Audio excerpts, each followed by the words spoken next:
13 in that list, he says that when you have fulfilled the first 12 requirements, you can become a teacher, like a monitor guru. A monitor means a student who is left in charge of a class during the absence of the real teacher.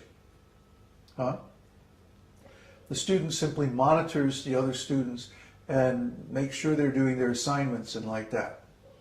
He's not a full guru. He's not able to create any new religious system or anything like that. A full guru can. Full guru is fully empowered by Krishna. He can create any kind of new spiritual teachings or anything like that. But monitor guru, his job is simply to make sure that the instructions of the previous guru are followed accurately. And that's our mood. Our mood is not that we're full guru like Śrīla Prabhupada and we can, do anything we like. That's not our mood at all. Our mood is more like we have very limited power, very limited scope of activities. Within those activities we have full freedom granted by the Lord. But we can't put ourselves on the same platform as Śrīla Prabhupada. No way. It's not realistic. Now, if our God brothers who want to be guru had followed this mood, then just taking a few disciples, no more than they could actually handle, then maybe things would have worked out a lot better. But as it is, now we have a huge problem because they're all trying to imitate Śrīla Prabhupada and taking too many disciples and not letting their other qualified God brothers act as guru. And so in this way, they have compromised the whole movement. We're trying to set an example and show what a more reasonable approach would be, that we simply become like a monitor and take a few disciples, and then we wait. We wait until Krishna reveals the next acharya. After all, this is Krishna's movement, Krishna's esoteric teaching. Krishna has to approve his representatives. Just like I didn't become a guru, or I didn't teach or even preach publicly for 25 years. Why? I had to finish my own sadhana. You see? I had to finish my sadhana and be approved by Krishna to represent him. Otherwise, to declare oneself guru without Krishna's approval is completely bogus. Who are we representing? Krishna. We're teaching Bhagavad Gita, Srimad Bhagavatam, and these are all simply about Krishna. So if Krishna doesn't approve, how can anyone represent him? It's just like if somebody says, oh, I have this business and I want you to be my representative. But if you don't sign a contract, if you don't have an approval from the home office or the business owner, then you can't be the representative. You can't make business on his behalf. So in the same way, without direct personal approval of Krishna, then we have no right to represent him. You see, we can't just declare ourselves to be guru. No, we have to have the approval, the order of both the spiritual master and Krishna. That's the criterion. Now, Śrīla Prabhupada is very merciful, and he gave this order to more than one of his disciples. But who's taken it up? Who has actually followed? See? That's the question.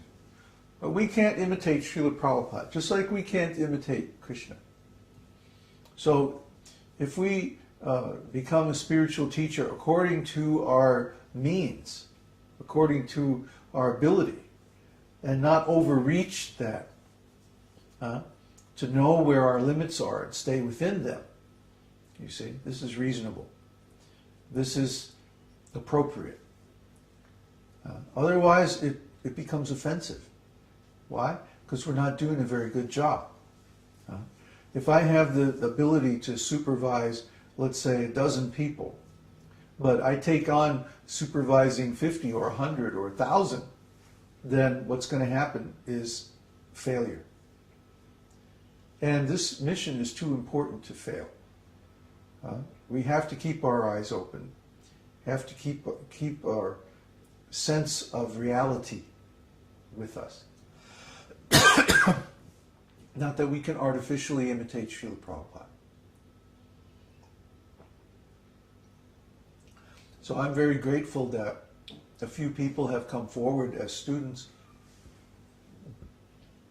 And actually, I'm very satisfied with the students I've got. I don't feel a need to recruit lots and lots and lots more disciples. But to train up the disciples, we've got to a very high standard. And, well, if someone else comes who's qualified, that's all right. But actually, I have no need to make lots and lots and lots of disciples. Somebody emailed me the other day that, okay, now we're going to spread this esoteric teaching all over the world to everybody, right? Right? And I'm going, no. This isn't for everybody. This isn't for everybody. Just like Śrīla Prabhupada one time said, it's like we're selling diamonds. If you're selling diamonds, you can't expect too many customers because it's too expensive. Similarly, we're giving the highest conclusions from the Vedas, the most confidential teachings of the Vedas.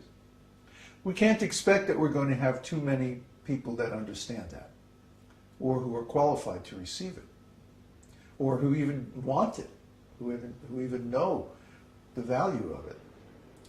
And we gave this example of the jewels, the most valuable jewel.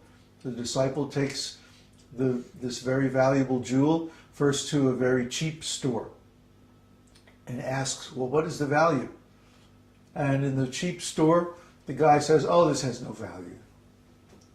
Then he goes to the medium store and he asks the value. And the guy is suspicious. Where did you get this? Did you steal this? You know? What's your problem? Anyway, it's not worth that much. Then finally, he goes to the most expensive jewelry store in the town. And he asks, what's the value? And so the jeweler takes it into his lab, you know, and he does all kinds of tests. And then he takes these reference books down and he's looking through and he's, you know, evaluating everything.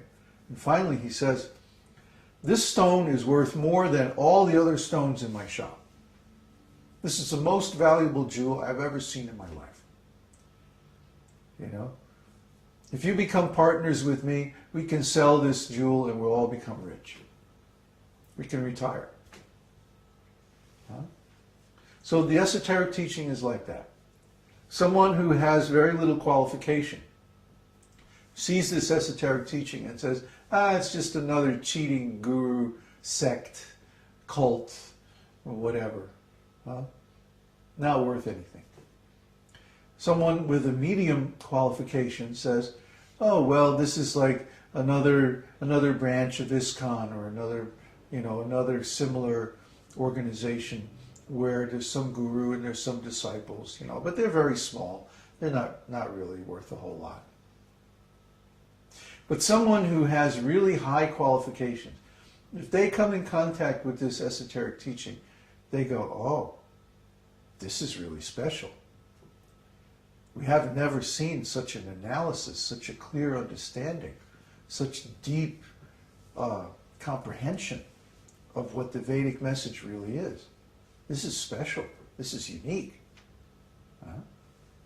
Someone who really has the background, if they come in contact with this teaching and they actually understand it, they would have to say, well, we've never seen anything like this.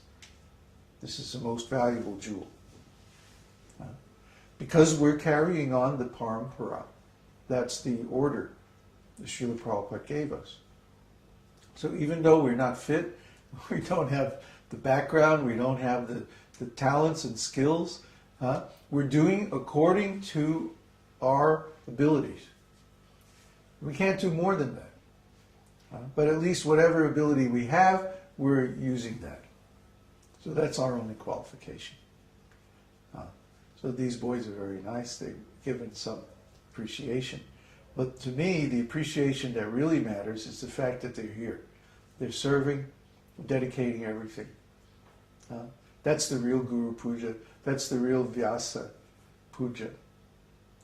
That they're serving the message of the Vedas, and they're not holding anything back. See, even they offered to give more money. I have to tell them, no, just keep your money. We have enough money. Krishna is sending plenty of money. It's not a problem. So this is the attitude of a student, to give everything, to advance the mission. So this mission is coming down from the highest sources. Don't misunderstand it to be just another church or just another little cult or another little guru trip or something like that. It's actually much more than that.